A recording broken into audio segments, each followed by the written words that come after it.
This is Catherine Cespedes, and you are listening to Yogini from the Block, where we talk about taking spiritual practices and spiritual principles off of the yoga mat and into our real lives. You can listen to this bi-weekly podcast on Apple Podcasts, Spotify, Google Play Music, and anywhere that you catch your podcasts. Hello and Happy New Year's. If you are listening to this, it is January 4th, and today's episode is episode 23. So welcome back now in 2019. It is titled Balance plus Order equals Abundance. The subtitle is still forthcoming. I'm still coming up with that for you. And I'm here today with my wonderful producer, John Beethan. Yes, good generic time of the day, but I'm sitting here going, good generic year of the millennial. That too. Oh my gosh. All is well, right? Right? It's so interesting because we're actually pre-recording this. So we're predicting what it would feel like January 4th because I'm in New York right now. We have a pre-recording of the pre-recording on our Facebook Live for Yogini from the Block on Facebook, and you can take a look at that. We did some fun stuff there. But the reason why we're starting right now is because John wanted me to repeat some of the stuff that I said on our Facebook Live. So I'm going to try to do that. Yeah, it had to do with memory. Yeah. So the title of this podcast is Balance plus Order equals Abundance. And I got this from a class taught by Dr. Kathy Hearn at Seaside Center for Spiritual Living. And what we did during that class was that we looked at memories. And these are memories that happened mostly before the age of 11 years old, right? And we looked at these memories that we stored away. And if you could just imagine that we store our memories in boxes, this is how I see it. You might have a closet, you might have a truck, whatever the case may be, and just opening that up and looking at the memory and not going back into the memory itself, but looking at the belief that came out of that memory. So noting that this experience happened, creating this memory that has now created a belief, a core belief. And what I realized was that I had a lot of core beliefs that came out before the age of 7 that were created by a little girl. She was a baby. She was 5 years old, and these experiences created a core belief that we're still living and threading their selves in my life. So as much meditation, as many classes I was taking, there was little shifts happening, and then I would fall back, and then a little shift happening, and then I would fall back. And this is just my experience. And not everyone has to dig deep like that. But what it did for me was that I was able to see where it was coming from. Now, that's one way. Another way that you could do it is just neutralizing that belief, but you kind of need to see what is going on. So in prac, we learned about the creative process. And if we think about the law is basically the womb. This is where things just happen. This is the soil. This is the soil where we never think about, if I put a pumpkin seed, or if I put a, what other seed?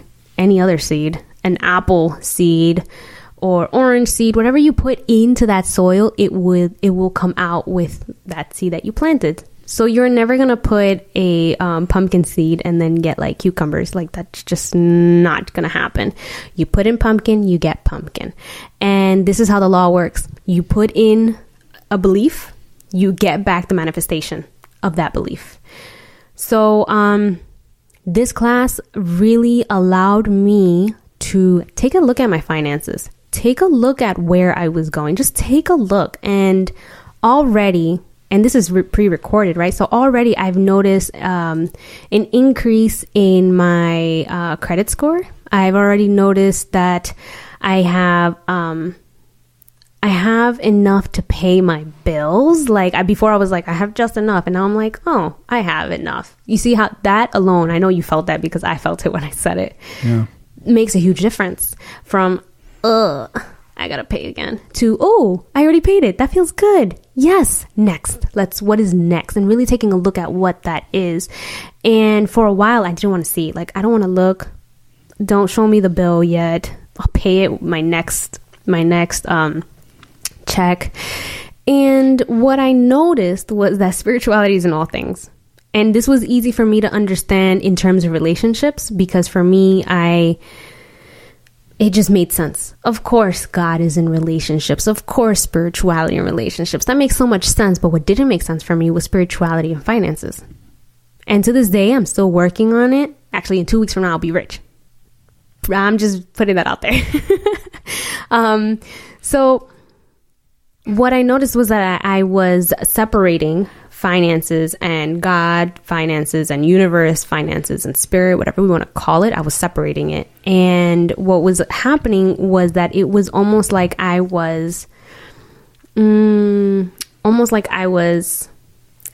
stuck. Like I was stuck and I couldn't move forward, because I was like, I have to move forward with this part of my life. Beautiful, clean. I get it. It's been married with spirit. This part of my life, I got it, spirit. Like, don't even look this way. It's too messy for you to look at. And what I noticed was that there was no order to that. Like, I wasn't allowing the God quality of order to come in, or the God quality of balance to come in. So I felt off kilter, and I just felt like I wasn't making enough, and it hurt me, because I was just like, I'm such a good person. Why am I not making money? And that's not the truth. The truth was that I clearly am making money if I have a car and I have a place to live. And I think I'm not sure if it's an American thing. I'm not sure what it is, but it was almost like that wasn't enough. Like, that's not enough. Not even taking into consideration that there are individuals that don't have a place to sleep at night, and there are individuals that are hungry, and there are individuals that are literally scrapping together pennies. Like, you see it downtown in San Diego, you clearly see it, and still there was just like this, I'm still not making enough. Like, what if I end up like that? Like, there was this huge fear holding me, and even with this fear, because of this fear, I wouldn't look at my account. I wouldn't look at what was being spent. So the definition of balance is a condition in which different elements are equal or in correct proportion. So of course, you want to know that what you're spending is balanced to what you're making. So what I did in the beginning of this course was that I actually started canceling a lot of subscriptions, canceling my Spotify. And if you're listening to this on Spotify, we're also on Google Play Music and on YouTube. Just letting you know. I canceled my Spotify. I canceled my gym membership, and now it's funny because I canceled my gym membership and I work out more at home than I did at the gym now. Just saying. Maybe because I don't have that gym membership.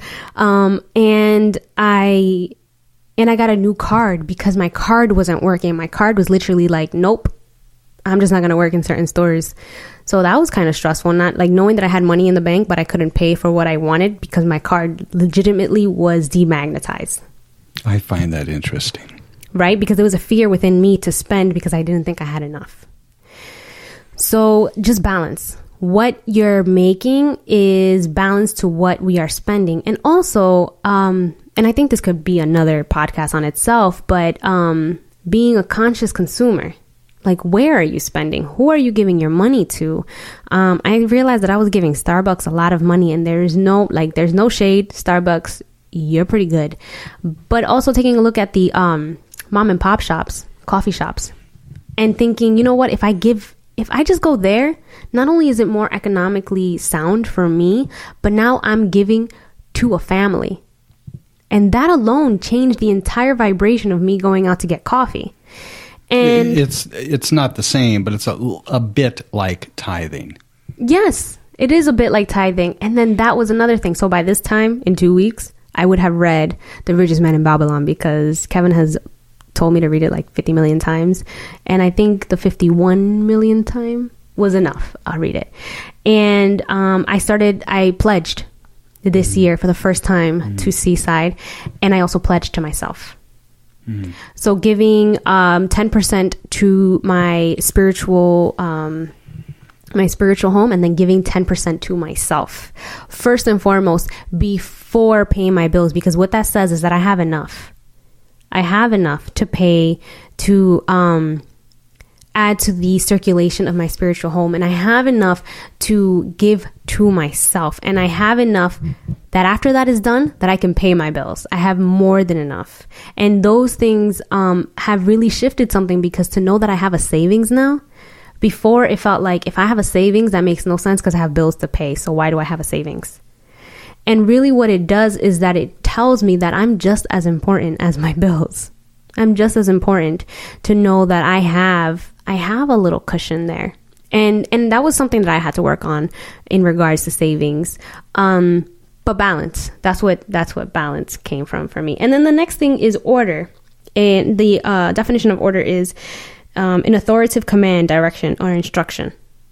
A command or instruction, basically telling my money where to go. Not saying, so I had everything on auto pay, and what is really funny is that once I got a new card, everything had to be redone. So I had to take a look at what was being on auto pay. So I had to take a look at my car insurance. I had to take a look at my car note. I had to take a look at all these little pieces that were just being paid for automatically, and reassign them. So my car insurance, they sent me an email, and they were like, your car insurance is canceled. And I was like, what? I pay it every month. I have a good price going here. So I called them. They were like, no, that was just a great way to get you to call in, because if we tell you it's canceled, right? I was like, that was smart.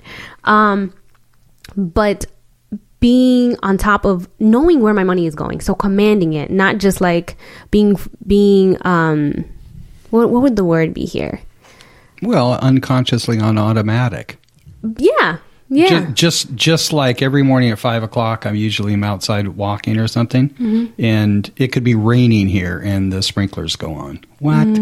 Right. It's unconscious. Right. That's a perfect example. Of just seeing where it's going. Like, where is it going, and taking a look at it, and then I don't do anything on automatic unless I have to. Well, mine is on automatic, and I take a look at it. So now I'm looking at, oh, I paid this, perfect. Oh, I paid this, perfect. Because what I noticed was that I was calling in for my car note, and I didn't realize that they were charging me $20 extra to do that. So now I'm paying my car note, and then I'm paying an additional $20 for no reason. So this is in the commanding where these bills are going. Not bills, but commanding where our money is going when we're paying these bills. And balancing that we're paying, because have you ever gotten into the cycle where you think you're paying ahead, and then you look at your account and you're like hungry for like the next 2 weeks, or you're like eating ramen noodle? I haven't eaten ramen noodle in a while, but pho is pretty good. Point is that we get so ahead of ourselves that we're not balanced in that way. So we pay ahead, and then we're like with our hands in the air basically for 2 weeks.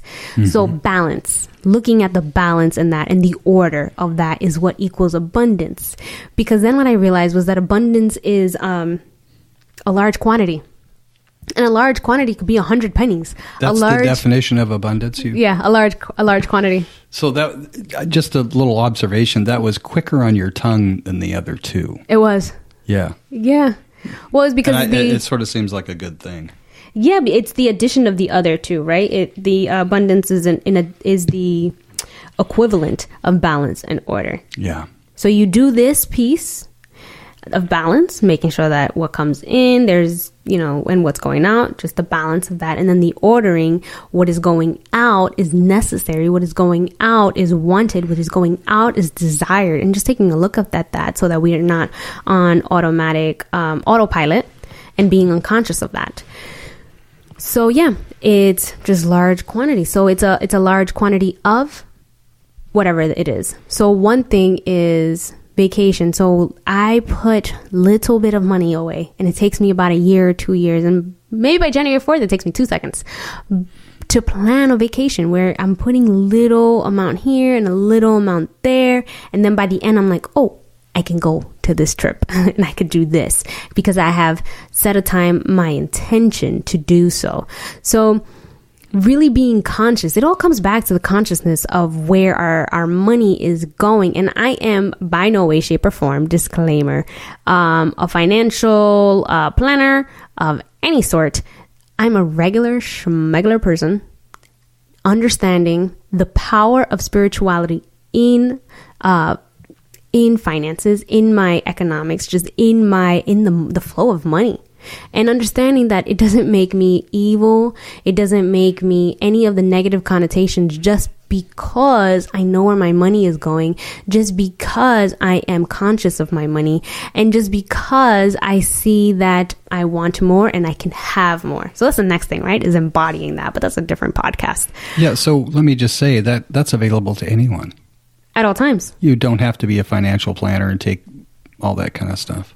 No, and they're little things. I feel like, what I've heard from financial planners is that you need, when you look at the bigger picture, you need, what was it? You need 6 months of your rent. And that's great. If you've got that, go for it. But that would stress me out. Like 6 months, you know what 6 months of my rent looks like? How do you want me to do that? And if you think about it, by the time I'm done with this year, with the tithing to myself, I think I'll have that. So when I have to go get my car fixed again, hopefully by this time, January 4th, it's already done. I don't have to be scrounging and again, be in that pattern of I'm stuck with my hands in the air, just making those conscious decisions of this is where this money is going. And I'm okay with releasing that. And last story, when we were in Colombia, Kevin and I decided to bring a certain amount of money. It was a really small amount. And actually, no, it was an abundant amount. What am I saying? I brought, I'm sure he'll be okay with me being open about this, but I brought like $500 and he brought $500. And this is what we've got to spend in Colombia. And the whole time I was like, honey, I think we're going to have to take more money out and I don't know what we're going to do. Honey, I think we're going to have to go take more money out. And he was like, we're fine. And I also have something in reserve just in case. And I was like, honey, I think, and he was like, we're going to be fine. And what ended up happening was that I saw a pattern happening where we were going out and we were spending way too much money on food. And we were just, it was where and how it was being sent. And I caught that and I made a decision.